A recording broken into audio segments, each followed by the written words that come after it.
Today on Inquirer, senior officials of the Department of National Defense will stay in their posts following the call of newly appointed Defense Chief Carlito Galvez Jr. No response from the Philippines, according to Ukraine, saying they reached out for months to discuss Russian conflict. President Ferdinand Marcos Jr. leads aid distribution in flood-hit Misamis Occidental. And Department of Energy sees 12 yellow alerts in Luzon grid in 2023. No red alerts are projected.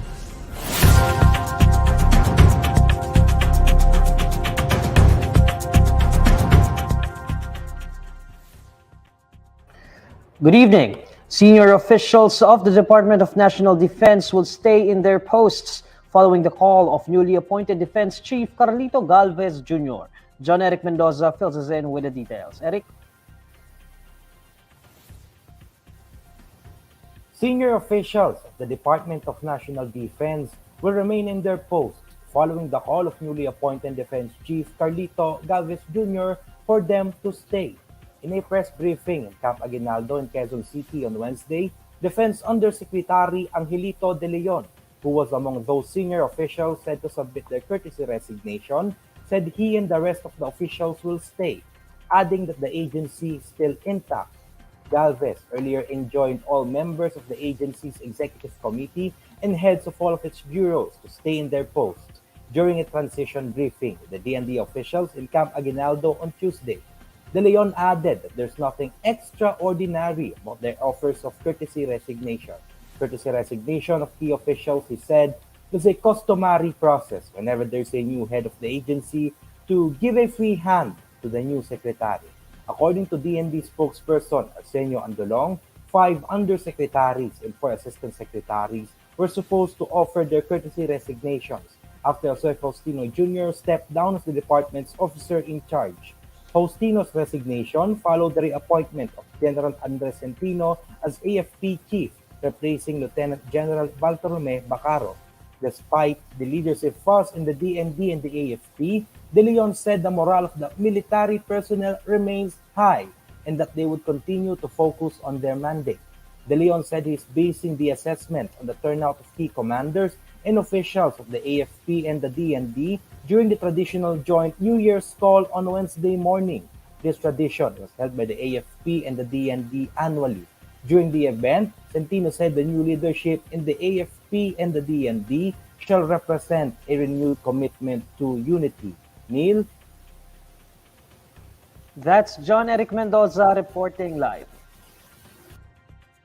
The Ukrainian government has not received any response from the Philippines after numerous attempts to arrange a call between President Bongbong Marcos and President Volodymyr Zelensky to discuss the Philippines' role in the Ukraine-Russia conflict. To tell us more, here's Denisa Fernandez reporting live. Denisa? The Ukrainian government has been contacting President Ferdinand Bongbong Marcos Jr. to arrange a call between him and President Volodymyr Zelensky to discuss the Philippines' role in the Ukraine-Russia conflict, but has not heard any response since June. In a press briefing with Philippine reporters, Denis Mikhailuk, the chargé d'affaires of the Ukraine embassy in Malaysia, said they had contacted Marcos through the Department of Foreign Affairs or DFA twice a month since June 2022. Mikhailuk said that they will be discussing participation or co-sponsoring on the peace formula, which is to be presented on the fields of the United Nations or UN on February 24 this year, as well as bilateral agenda. According to the UN website, the peace formula was previously outlined by Zelensky in September, which is a plan to restore peace in Ukraine. Part of this plan is Russia's punishment for committing an illegal war. The envoy said that the proposal is still standing. Marcos was still president-elect when Ukraine first contacted him, but Mikhailuk said there had been informal follow-ups since then. When asked why he thought the Philippine government had yet to respond, Mikhailuk surmised that it was due to Marcos still being newly elected. The chargé d'affaires said that they are hoping that anytime soon they will be ready for a phone call with the president and be also ready to establish some visit of Filipino governmental positions to Ukraine or Ukrainians to Manila. INQUIRER.net has reached out to the Malacanang and DFA for a comment but has yet to receive a response. Ukraine has been in conflict with Russia since February last year, leading to the death of thousands and driving millions of Ukrainians to flee the country. Denise, I understand that the Malacanang has not responded to this as we speak. But what has been President Marcos's views regarding the Russia-Ukraine conflict, at least based on his previous statements? Does he see a need for the Philippines to get involved in this conflict? Neil, to recall, when Marcos was still a presidential candidate, he believed that there was no need to make a stand in the war between Russia and Ukraine. This was his initial stance as he pointed out that the Philippines is not involved in the war except for the Filipino nationals there. Days after, Marcos appealed for a peaceful resolution and called on Russia to respect Ukraine's freedom.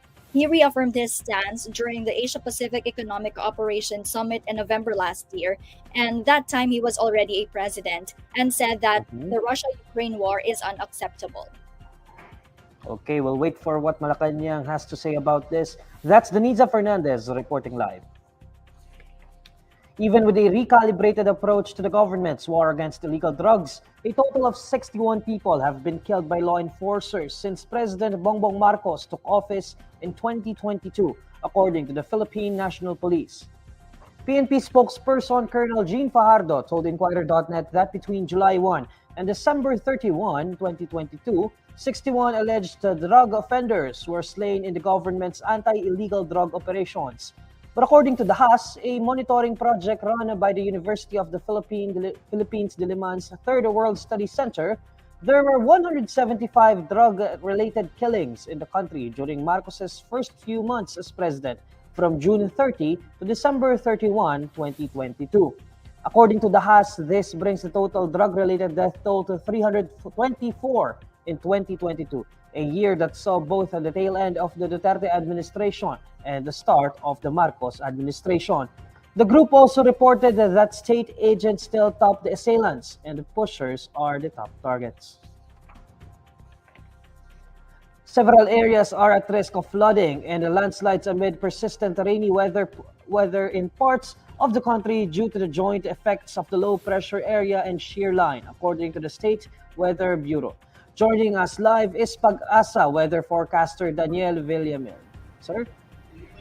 Good afternoon, Neil, and to our televiewers here at Inquirer. So patuloy nga nating minomonitor itong low pressure area sa loob ng ating Philippine Area of Responsibility at kanina alas 3 ng hapon, huli itong namataan sa layong 475 kilometers silangan ng Surigao City sa Surigao del Norte. Maliit pa rin yung tsansa ng nasabing low pressure area na maging isang harap na bagyo sa susunod na 24 oras. Ngunit beyond that, sa mga susunod na araw, hindi natin tinatanggal yung posibilidad ng tropical cyclone development kaya laging umantabay sa mga updates na pinapalabas ng Pag-asa.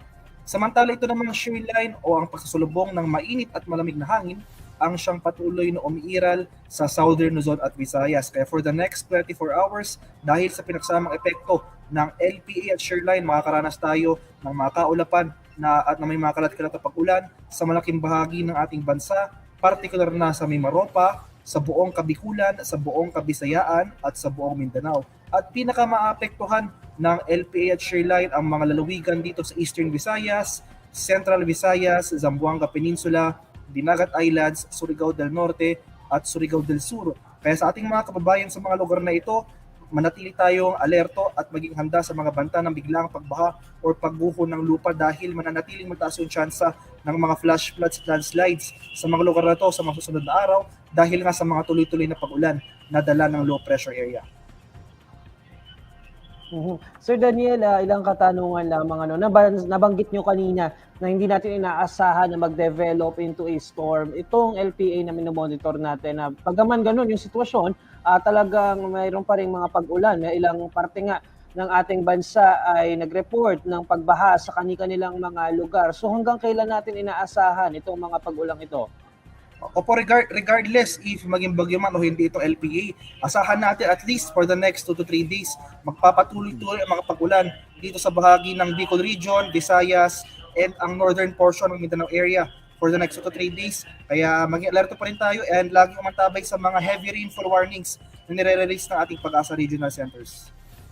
Sir, normal ba itong ganitong sitwasyon na at this time of the year, inuulan itong parteng ito ng ating bansa, particularly the Visayas, Mindanao area? Opo, so right now kasi nandito tayo ngayon sa tinatawag nating La Nina season. So pag La Nina season po tayo, above average rainfall ang ating mararanasan sa most parts of our country. So this is not unusual po this time of the year, especially na aktibo itong ating Pacific Ocean. Nakakaroon po tayo ng low pressure area and ang interaction nito sa ating northeast monsoon na hangin-amihan, nagdudulot or nakakaroon po tayo ng shear line. So this is not unusual po for a La Nina season this time of the year. Last question na lang, sir, no? Ilan yung bagyo na inaasahan natin na papasok sa ating bansa ngayong taon? So yearly po, annually, 20 tropical cyclones po ang pumapasok or namumuo sa ating Philippine Area of Responsibility. And for the month of January, based po sa ating climatological records or yung records natin for the past 30 years, 0 to 1 po na bagyo ang ating inaasahan for this month. Okay, maraming salamat, sir. That's Pag-asa Weather Forecaster Daniel Villamin. President Bongbong Marcos led the distribution of assistance to affected families in areas battered by rain in Misamis Occidental. According to the Presidential Communications Office, the President distributed some 16 million pesos worth of relief goods in the municipality of Tudela. During a situation briefing in Misamis City, Marcos ordered the Department of Public Works and Highways to expedite the rehabilitation of damaged infrastructure and conduct a study on how to address the flooding in Misamis Occidental. The President also directed the National Housing Authority to find a resettlement area for displaced Misamis Oriental families whose houses were destroyed by recent floods. Marcos said that once a relocation area is identified, the government will send rebuilding materials so people can start constructing their new homes. Currently, flood-affected families are being sheltered in evacuation centers. Damage to a total of 76 infrastructures has now reached 132.14 million pesos, including 2 bridges in Oroquieta City. Meanwhile, the President also instructed the release of more than 3 million pesos to repair school buildings in Misamis Occidental that were damaged by recent floods. Marcos said 63 classrooms were flooded due to the downpour caused by the shear line affecting Mindanao. Within the Luzon electrical grid, at least 12 yellow alerts are projected for this year, with no red alerts in sight, according to the Department of Energy. DOE Undersecretary Cristina Guevara said the yellow alerts projected for this year are as follows: 1 in March, 2 in April, 7 in May, and 2 in June. A yellow alert is raised to when energy reserves are insufficient to cover the largest running generating unit at the time, but does not necessarily lead to outages. According to Guevara, among the causes of low power supply are the unfinished projects on power generation, transmission, and energy facilities that were supposed to be completed in 2022. Moreover, the Malampaya power plant will likewise undergo scheduled maintenance. High fuel prices also contribute to the low power supply in the coming months.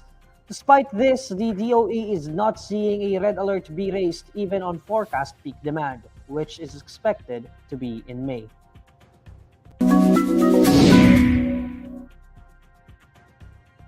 Alamin naman natin ang mainit na balita sa mundo ng showbiz kasama si Irvin Santiago ng Bandera. Irvin? Hi Neil at sa lahat ng mga kabandera natin all over the universe. Ito na nga ang latest Bandera Chika. Hinding-hindi mag-a-adjust ang kapamilya actress na si Kim Molina sa isang lalaking napakaraming hinahanap sa kanya bilang karelasyon. Kung hindi pa raw siya sapat sa kanyang boyfriend, sa kabila ng mga effort na ginagawa niya para ipakita at iparamdam ang kanyang pagmamahal, ay hindi raw siya magdadalawang isip na mag-goodbye dito. Feeling naman ni Kim Molina, sapat na siya para sa kanyang jowang si Gerald Napoles na ilang taon na rin niyang kasama sa buhay. If I think that I'm not enough for that person, I won't push through with that person anymore because anong pong point nun? If I am to be with someone who thinks that I'm less of who I am now, then I won't be as whole as what I think I am. It's the same as me in real life na 8 years na kami ni Je. So, when it comes to settling down, hindi pa kami nagsisettle down talaga. Yun lang yung pareho. But again, well, like what I said po kanina, si Pam kasi, she's not as confident as I am with Je, is the relationship niya with Jakes, parang iffy na talaga. So doon lang po ako sa part na yun nakarelate ng onte. At yan ang bandera chika natin for today. Thanks, Neil. Salamat, Irvin. And these are the stories you need to know today. I'm Neil Mercado. Follow INQUIRER.net on Facebook, Twitter, YouTube, TikTok, Instagram, and Reddit. For more stories, visit INQUIRER.net. Good evening.